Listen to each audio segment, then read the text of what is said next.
Thanos की absence में black quadrant का लीडर कॉर्वस ग्लेब बन जाता है। पर कुछ सालों बाद मैड टाइटन वापस आता है और वह कॉर्वस को मारकर अपना थ्रोन वापस हासिल कर लेता है। वहीं पर कहीं दूरी पर चैंपियन इरोस को ढूंढकर थेन के पास लाना चाहता है, क्योंकि अब थैनोस के वापस आ जाने की वजह से थेन अपने फादर थैनोस को मारना चाहता है, जिस काम में लेडी डेथ भी अब थेन के साथ है।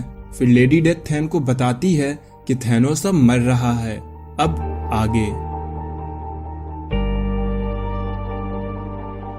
कहानी की शुरुआत में हमें न्यूला नाम का प्लेनेट दिखाया जाता है। ये प्लेनेट जरूरतमंद और बीमार लोगों के लिए एक जन्नत जैसा था और सेंट्रॉन सिस्टम में बसे इस प्लेनेट के लोगों ने कभी ये नहीं सोचा था कि यहाँ पर कोई वॉर भी हो सकती है।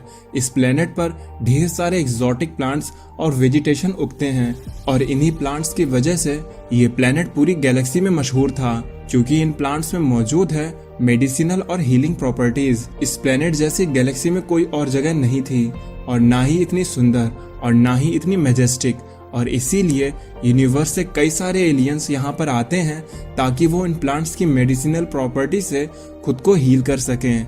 और इसी प्लेनेट की तरह ही यहाँ के रहने वाले बहुत ही शांत और दयालु किस्म के थे और उनके जीवन का बस एक ही मकसद था कि वो अपने जीवन दूसरों की सेवा में बिता सकें।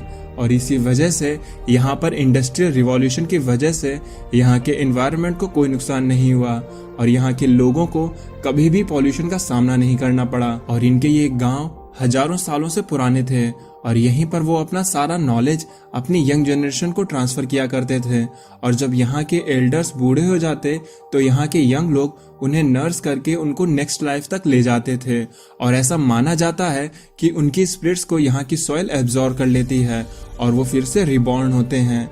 और इसी वजह से यूनिवर्स में शायद ही ऐसी कोई जगह मौजूद होगी जो न्यूला जितनी खूबसूरत हो। लेकिन इस जगह को भी किसी की नजर लग गई, क्योंकि अब वहां पर आ पहुंचा है थैनोस, जो कि अब नाखुश है और वो मर रहा है। और यहाँ तक कि न्यूलन्स का हजारों साल पुराना नॉलेज भी थैनोस के काम नहीं आया, जिस वजह से थैनोस ने गुस्से में अकेले ही उस हंसते खेलते प्लेनेट को कब्र में बदल दिया। फिर तभी सीन शिफ्ट होता है और हमें दिखाई जाती है एक स्पेसशिप जिसमें कुछ एलियंस कलेक्टर के लिए एक कार्गो ले जा रहे हैं। पर तभी उनको अपने बगल में एक और पायरेटेड शिप नजर आती है और दूसरा एलियन उस शिप को पहचान जाता है कि ये किसकी शिप है। तब वो एलियन बोलता है ये कोई साधारण पायरेट शिप नहीं है, क्योंकि इस शिप में है नेबुला, जिसे देखते ही वो लोग उस पर तुरंत फायर करने स्टार्ट कर देते हैं, क्योंकि अगर कलेक्टर तक उसका सामान नहीं पहुंचा तो वह इन्हें खत्म कर देगा।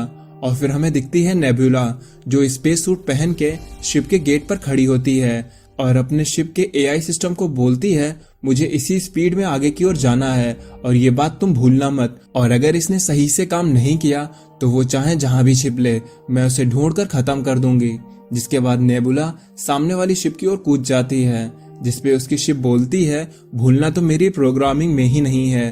फिर नेबुला उस शिप में अंदर की ओर घुस जाती है, जहां से वो उस कार्गो को उठा लेती है जो कलेक्टर के लिए जा रहा होता है, और ऐसा करने में वह उस शिप के पायलट को भी न्यूट्रलाइज कर देती है। जिसके बाद नेबुला अपने शिप की तरफ आने लगती है, लेकिन बीच रास्ते में ही वो इरोज से टकरा जाती है।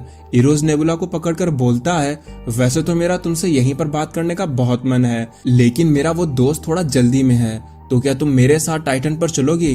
जिसपे नेबुला बोलती है तुम्हें जहां भी चलना है जल्दी चलो, क्योंकि ये शिप अभी एक्सप्लोड होने वाली है। इसके बाद सीन शिफ्ट होता है और हमें शियार एम्पायर के अंडर एक मून दिखाया जाता है जिसका नाम है गिलग्रैथ, और यहाँ पर अभी अभी एक शिप उतर रही है।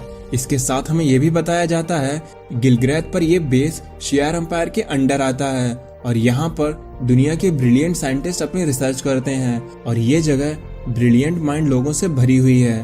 पर किसी ने शायद सोचा भी नहीं होगा कि थैनोस यहाँ पर आएगा। पर